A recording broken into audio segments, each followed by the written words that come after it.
I think this is my camera, what I want. But he's the one that puts them on the videotapes and sends us one, so I got a right to say what I want on there, haven't I? Right. Well, that's enough. I don't want to star in my own video. We stop. Just a little bit of a shadow there. Anything you two young guys want to say? You know, you don't have to hold still and you don't have to shut up with these things. Life's been great.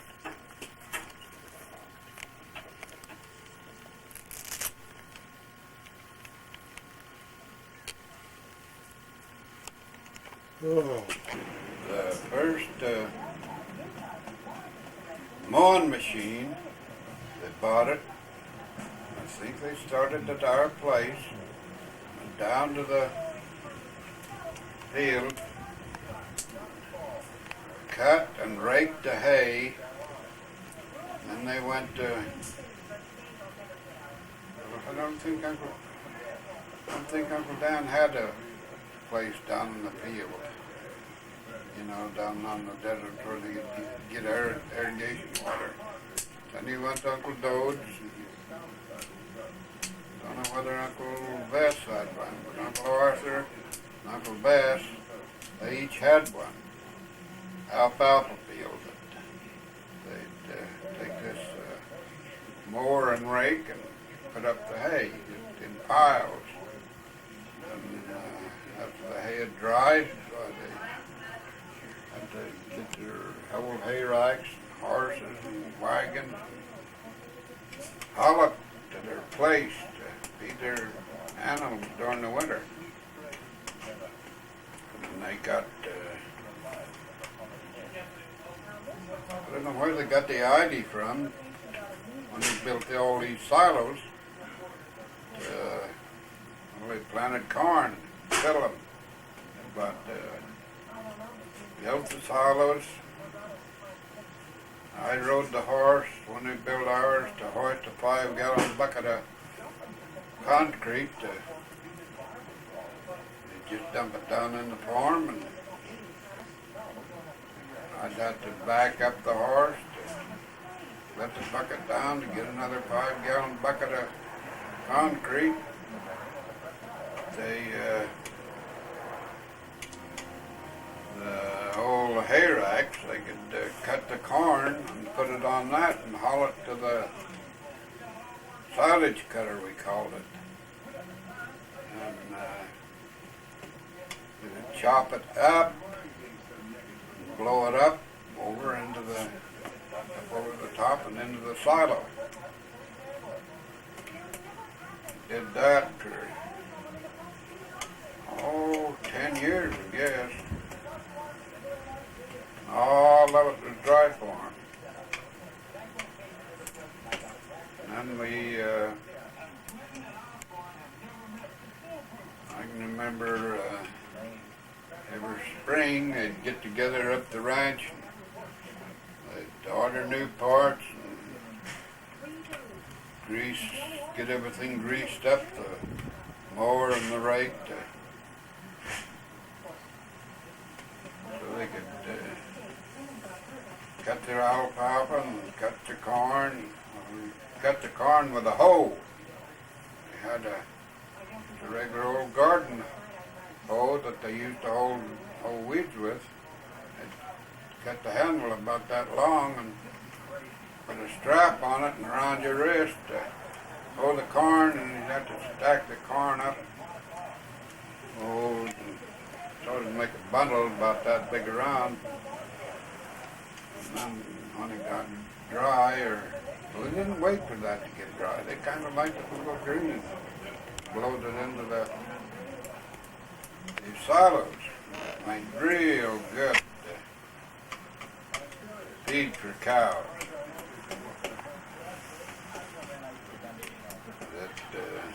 All those silos you see around Enterprise. I don't know where they got the idea from it, but they all got together and bought these barns. They'd be 12 feet high.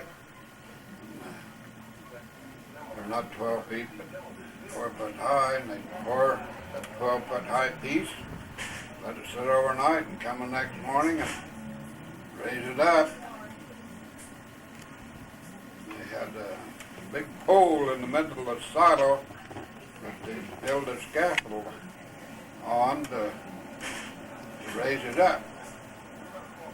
So they could raise it up 4 feet each day and made real good places to store feed for dairy cows. Well, how did they mix the cement? They had, they took a piece of galvanized metal. It must have been about 10 feet long, but they put a tube of 12 on each side, cut it rounding on the ends, and round it up and mixed it by hand. All the cement, like those things, was all mixed by hand.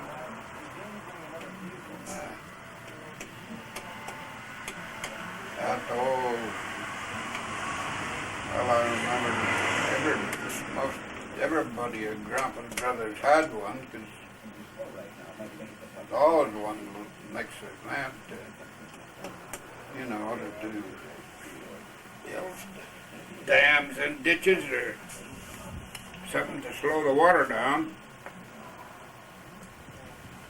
We had that around for a long while. Well, how'd they get their water? We got the water in them days by taking cedar tree with the limbs, had 2 main limbs, go out and they built a platform on it and hooked a horse on it, pulled it up to the springs, dipped down in the spring and get a bucket of water and fill a 50-gallon barrel. And that's how they got the water to build, to mix the cement. For years, that was even our culinary water. I had to hook another horse up and go up to the spring and fill this 50-gallon drum of water, and they'd bring it down to drinking, washing dishes, washing their clothes, anything you might need water for. You didn't have no indoor or outdoor plumbing. That come years later. Oh, was it a wooden barrel? Yeah, little wooden barrel.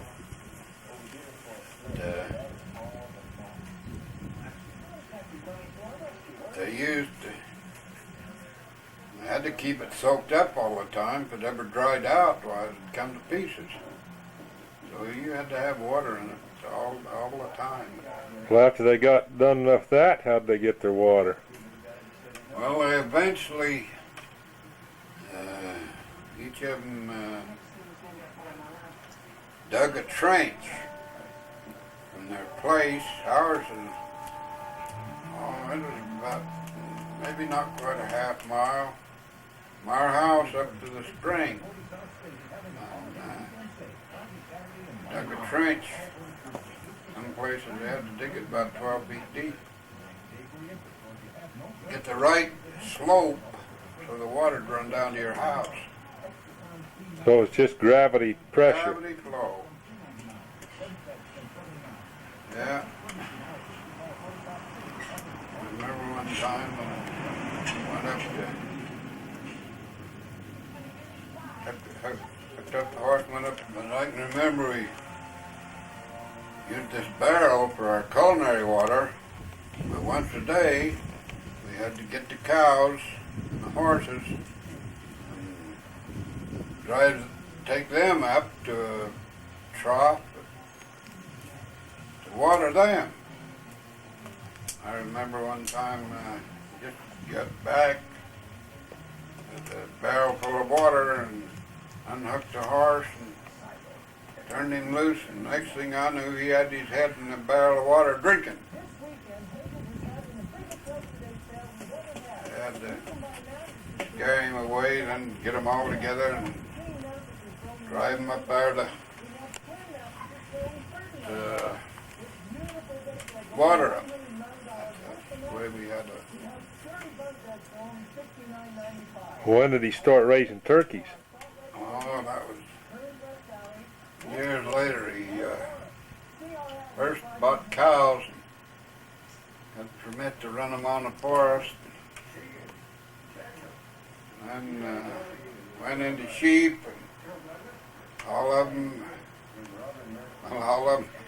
went into cows and didn't make it there, and all of them went into sheep, and that they stayed in that a little longer, and they went into well, I guess all of them went into raising a few turkeys, but my dad and Uncle Dode, they went into it quite heavy.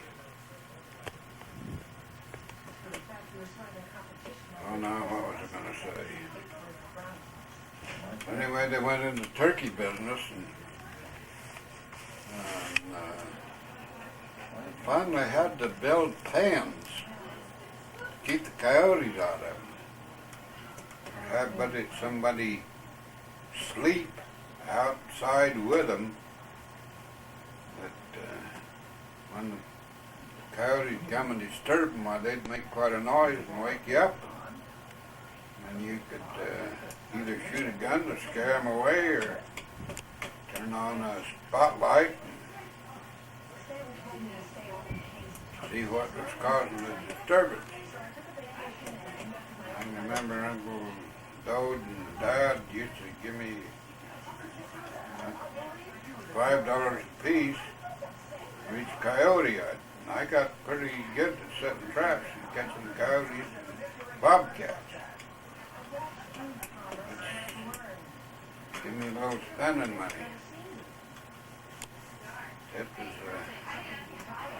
a real interesting life, ranch business.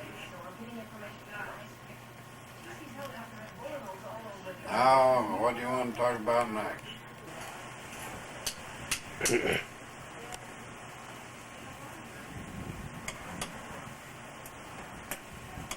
Used to set traps to catch the coyotes. The coyote trap is about that long, and it's got a place in the middle of it with a little plate where the coyote would step, and that would snap the jaws up on his leg. And it would hold him.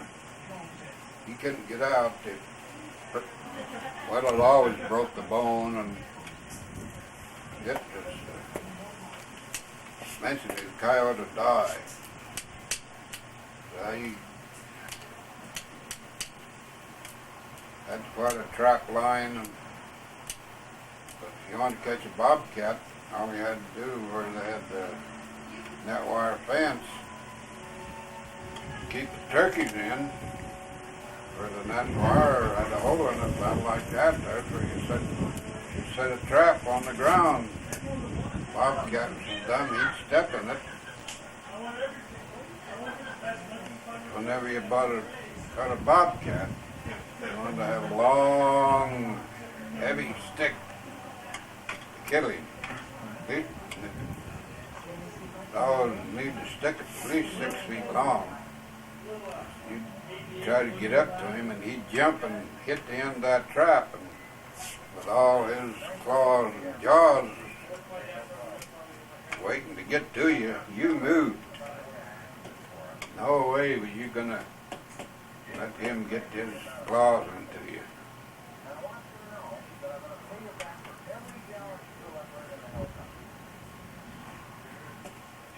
When he lived on the ranch, about a mile out of town, had a little little gray mare that I used to ride all the time. She was a lot of fun to ride. But living out next to cedar trees, out on what if you sagebrush every once in a while, the coyotes would get together and have a yelling contest. And whenever I'd hear one of them, I'd run to get on my horse and ride fast. If you done it good enough, you could ride it right into the middle. It'd be about the coyotes would be within 100 yards of each other, and there'd be six or eight coyotes there just telling each other off. It kind of got exciting, especially if you took your gun along and shot at it. I've had a lot of fun. Most fun I've had with a gun is shooting at a coyote. Man, they sure can ring their tail and run. They just fly. Shoot at a coyote and a big buck. Fun to see them run. They just literally fly. A lot of fun. Shift into a higher gear with every shot? Yeah, with every shot. Every shot. Now, Dad and them moved to Enterprise. Their Dad and Mom practiced polygamy. Dad's Dad had two sisters. The 7 brothers moved from Enoch out to Enterprise to stake out homesteads. The choicest memory of my life is to have all these 7 brothers gather there to the ranch to work on different machinery they bought to work their. See, they bought one mower and one rake, and they'd cut one's hay, move over to the next one, cut his hay, and they didn't get together too much to haul it. Only having one mower, they had to get together to cut it and rake it. My childhood, these 7 brothers, what I liked so much about was every prank one could think of to pull on the others, he pulled it. It was just hilarious to see some of the things that they do to pull tricks on each other. Can't remember all their next names. I remember Dad's. It was steel. He was a little wiry.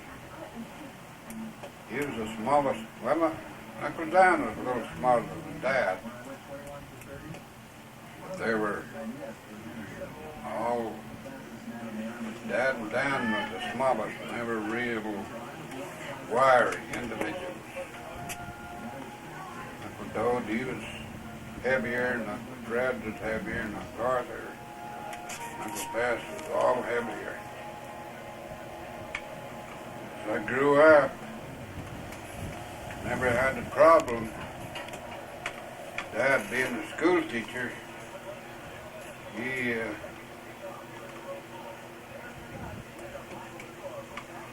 could answer any questions about, earthly things. Uncle Arthur, he was more interested in religion. I'd go to him with a religion question. And Uncle Bess, he was always interested in government. He was a town mayor for 25 years.